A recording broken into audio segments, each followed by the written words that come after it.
Alrighty, folks, welcome to a short-ish video about some basic groundwork related to terminology, both some terms that you're going to want to, over the course of time, develop your own sensibilities about, but also some basic things that I think are actually quite important, and I will call somewhat my own persnickety nitpicking as it relates to the way that people talk about creative writing.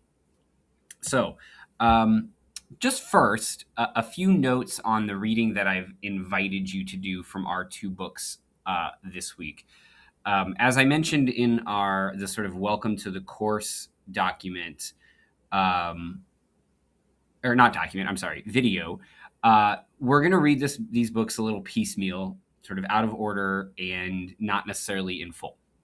So this week, for example, I'm really kind of tossing us midway through both of them. So the first bit of reading from Craft in the Real World by Matthew Salesses, the section is called Redefining Craft Terms. It's very long. It's nearly 50 pages. And I'm not actually asking you, as weird as this might sound, to read all of that this week. I certainly think reading all of how he thinks through and redefines some of these terms is really useful long term.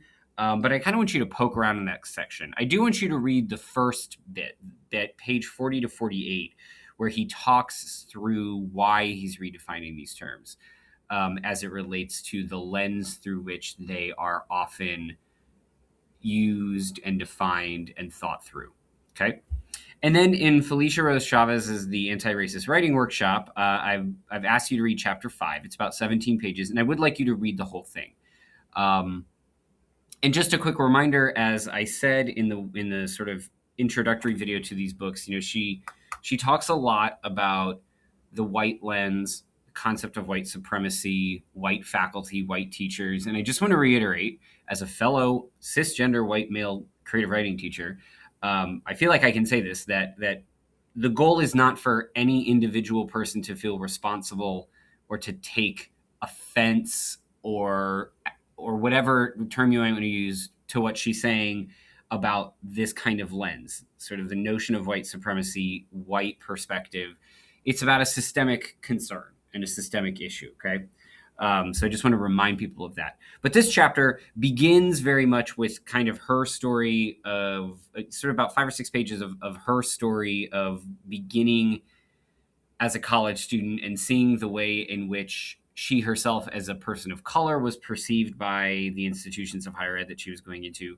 And then we'll shift into some things that I think are really worth thinking about in terms of why and how we talk about how we define craft terms. And she's got some really interesting sensibilities and I think some valuable exercises that I have used before in my classes in terms of how we come to the definitions that we are using in our courses.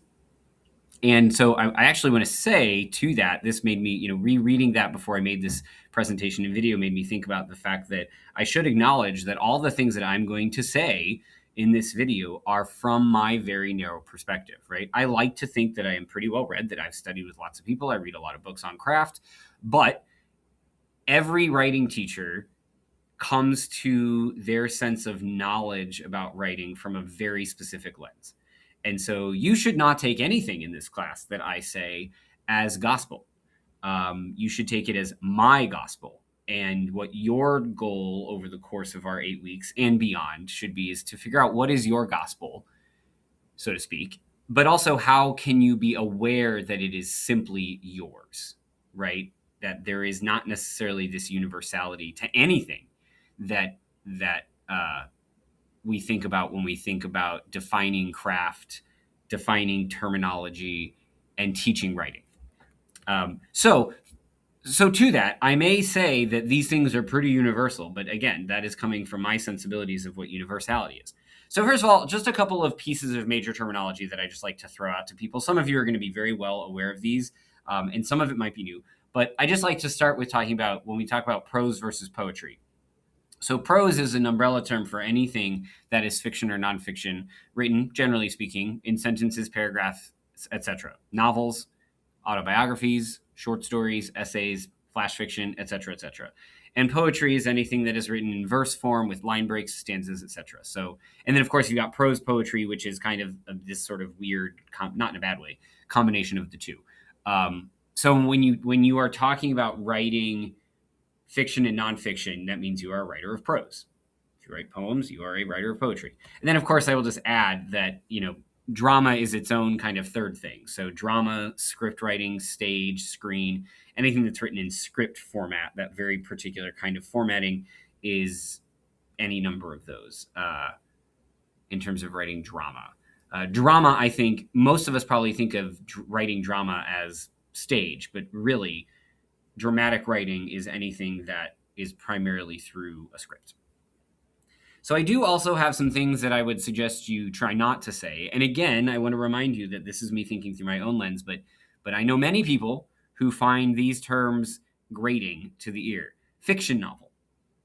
Why? What's wrong with that? Well, a novel is inherently supposedly fiction, so there's really no reason to need to call something a fiction novel, or just like a fiction short story. Again, if you call something a short story or a story in terms of short form, you are purportedly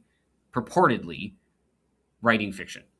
And then similarly, nonfiction story. That's an essay. So short story is fiction, essay is nonfiction. And again, there are probably people who don't find these phrases problematic, but I just thinking from the terms of wanting to be a teacher of writing and the kind of people that are going to be considering and hiring you to do that, these are the kind of things that grate on them. So this idea of a fiction novel, well, all novels are fiction, at least in packaging. People write autobiographical novels all the time, but you don't really call it an autobiographical novel. You either write an autobiography, a memoir, or you write a novel, et cetera, et cetera. So these are just some things that I would generally avoid when you are trying to think through and talk about writing.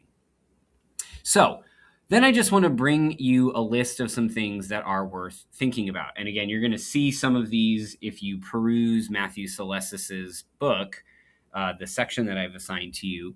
And there's a much longer list than this, but when I was thinking about, as a teacher of writing, what are concepts and concerns that you as a teacher are going to want to, or a hopeful, someone who wants to become a teacher of creative writing, are going to need to at some point probably demonstrate some ability to talk about. This is my first set of terms, and I didn't want to sort of beleaguer us with a glossary exercise, but just thinking about how you go about thinking about what these things mean. So when we talk about point of view, we obviously mean, is it a story in first person? Is it in second person? Is it in third person? Is it a singular speaker? Is it a collective voice? But it also means a whole number of other things about like how a story is being told to us. Genre. Now, this is one I will go into a little bit. When we talk about genre, this is a word that actually gets used in two different ways. So on the larger scale, genre is often, and this can be confusing, genre can be used to indicate this is a thing that is fiction, this is a thing that is poetry, this is a thing that is nonfiction, this is a thing that is drama. Genre can also mean, within a specific one of those, what kind of thing it is. So for example, in fiction, in the genre of fiction, you have genres like science fiction, realism, romance, mystery. So it's one of those annoying words that has two layers of meaning, levels of meaning, really. And then things, and some people will use the word form for a thing is fiction, poetry, nonfiction, or drama. They will call that the form. But an individual piece also has form to it. It has a shape to it. Then there's also structure, how something is organized. And then you've got things like conflict, character, and believability. What do these even mean, right? And so I'm not going to try to offer up too many definitions here, but these are things that I think it's worth it for you to think about in terms of how you define these terms, both for yourself and if you are going to be a teacher of writing. How are you going to try to conceptualize these ideas for your students? The one thing I will say really quickly has to do with believability. And again, this is through my lens. I often talk with students about the distinction between realism and believability. In my view, again, I want to reiterate that these are my views, one of them is required and one of them is not. And the one that's required is believability. The one that's not required is realism. And what I mean by that is, fantasy stories, sci-fi stories, weird speculative stories are often not realistic, right? Star Trek, in terms of the world we know and live in right now, is not realistic.